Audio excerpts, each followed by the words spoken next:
Fox 61 News at 10 starts now. Right now at 10, AAA says it's seen more dangerous driving behavior since the pandemic began. Tonight, we're looking at what to watch out for on Connecticut's roads. A man is sentenced after admitting to uploading child pornography while stationed at Groton's subbase. The shocking details on this international investigation. This is a call to action for all of us. And concerns tonight about how much students are struggling in school since the pandemic began. We're looking at new data as state educators try to fix learning gaps. But first, here on Fox 61, a warning tonight about dangerous driving habits on the rise. Good evening. I'm Jen Bernstein. And I'm Ben Goldman. Thanks for joining us here. AAA says that danger has been rising since the pandemic began, and state police are noticing it on Connecticut's roads. Fox 61's Gabby Molina joining us live in Hartford tonight with what troopers are seeing in the last few years now. Gabby? Ben, Jen, those dangerous driving habits include speeding, driving under the influence, and texting while driving, just to name a few of those unsafe habits that state police troopers say that they are seeing all over Connecticut's roads. That's why they're asking drivers to be mindful when they get behind the wheel. A troubling trend on the roads, an increase in dangerous driving habits. Even during the pandemic, there was an increase of speeding, reckless driving, and fatalities. And now that more people are still on the road, they're still continuing to do those behaviors. According to a new report from the AAA Foundation for Traffic Safety, there's been a rise in several unsafe behaviors. AAA surveyed a group of people about their driving habits. From 2020 to 2021, there was a nearly 24% increase of people who said they got behind the wheel despite drinking enough to think they were over the legal limit, a 12% increase of those who said they drove 15 miles per hour over the speed limit, and a nearly 7% increase of those who admitted to texting or checking an email while driving. Distracted driving has been really huge amongst some of the stuff that we're seeing out there, whether people are on social media, filming Snapchat, TikTok, or watching Netflix. It's something that we have seen. State police warn that these behaviors can have serious consequences. It's been a deadly year on Connecticut roads. According to the Connecticut Crash Data Repository, there have been 354 traffic deaths this year, up from 304 the previous year. Drivers say they've taken notice of the concerning uptick in the dangerous habits. Every time I'm on 84, Route 8, 91, I'm passing a crash every time I go out. It's ridiculous. Everybody's playing on their phone, not paying attention to anything, and, they just don't know how to drive. Troopers are asking drivers to be responsible and remember they're sharing the roads. Being mindful of everything that's going around you, the speed limit signs, because they're there for a reason. They're there to keep you safe and allow you to go home to your families. State police troopers say that this has also been a deadly year when it comes to pedestrian crashes, another reminder to pay attention and slow down. Live in Hartford, Gabby Molina, Fox 61 News.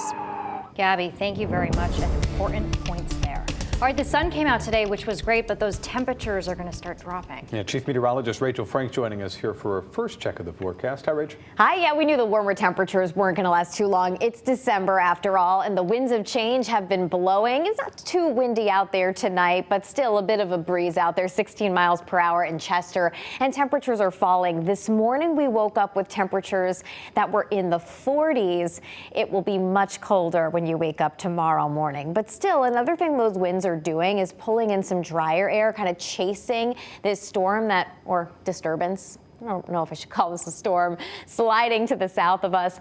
That will leave us dry. Low temperatures tonight, right around 30 degrees. Some of our cooler spots will drop back into the upper 20s as we head towards daybreak. And tomorrow we're looking at plenty of sunshine, less wind than today, and a bit cooler, although temperatures in the mid 40s is certainly seasonable, but you may end up reaching for a heavier jacket than you did today. Again, especially with those cooler numbers to start, with temperatures beginning in the 30s.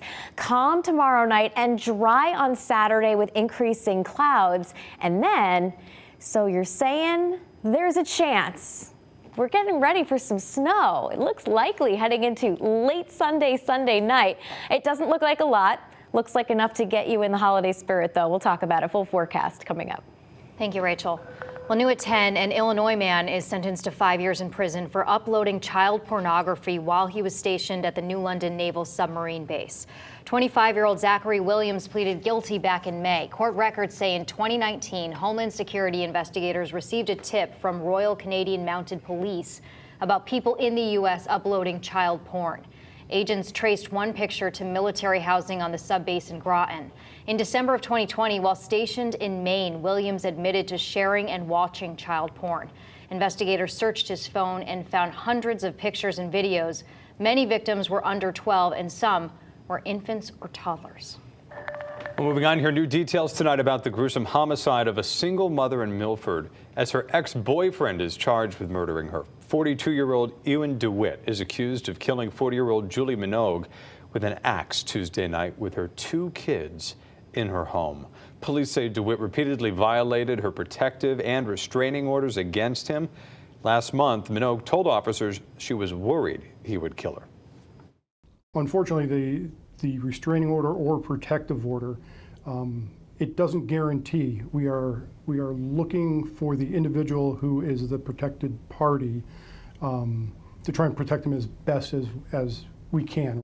DeWitt is being held on $5 million bond and is due in court next Wednesday.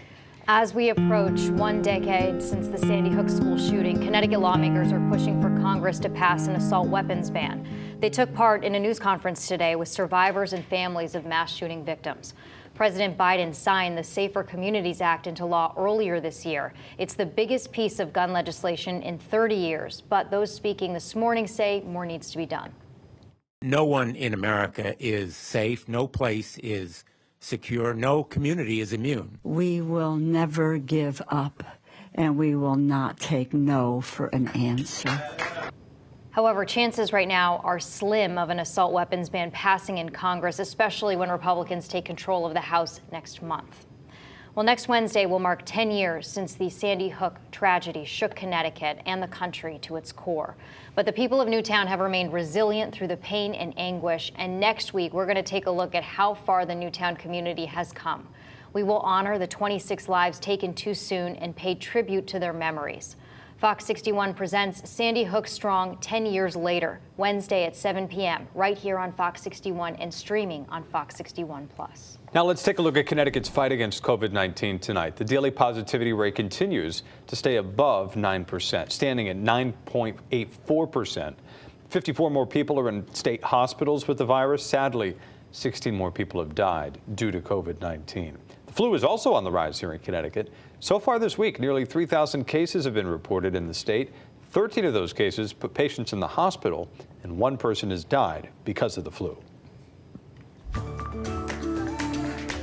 Well, for the first time since before the pandemic, we're getting a look at the way kids are performing outside of test scores. Yeah, the state released new data today. Fox 61's Samaya Hernandez has been looking at the numbers. She's in Bristol tonight to explain what they mean for your kids. Well, we are here at Ivy Drive School, and it was recognized for the way that educators were able to counteract the pandemic, but it is an exception. Overall, this data shows that students are falling behind in other ways. This is a call to action for all of us. Earlier this year, we learned statewide academic scores were not at pre-pandemic levels. Now, a new report conducted by the State Department of Education shows student achievement still lagging. The state looked at 12 key factors, including attendance and college prep. It asked questions like, are kids enrolled in the arts? Are they physically fit? Are they on time when it comes to being on track in 9th grade to graduate high school on time? Are they enrolling in college? Are they not just academically fit, are they physically fit? The results: the pandemic put kids behind in more ways than words and numbers. One of the most obvious indicators, attendance. Nearly 24% of students are considered chronically absent, up from more than 10% before the pandemic. And fewer kids are going to college after high school. Post-secondary entrance at 66%, down from roughly 70% pre-pandemic. This is especially true for students from low-income families. And when I talked about physical fitness, we know that's been a challenge. The state also identified 40 schools that need extra support. That's up from 11, but not all indicators in the next generation accountability system are down. Equipped with laptops and newer technologies, students are reportedly learning faster now, and nearly 85% are prepared for college, up from 80% in 2019. Bristol's Ivy Drive School is one of 129 so-called schools of distinction recognized for combating pandemic decline. We also have a heavy focus on social emotional learning. It's a time at the elementary school, 30 minutes every day, that we dedicate towards meeting those students' needs. We continue to teach our kids holistically, artistically, mentally, emotionally, ethically, morally. We dug in. And the department says it plans to bring together all 129 standout schools so that they can compare best practices, things like showing up at a family's home if a kid is chronically absent. In Bristol, Samaya Hernandez, Fox 61 News.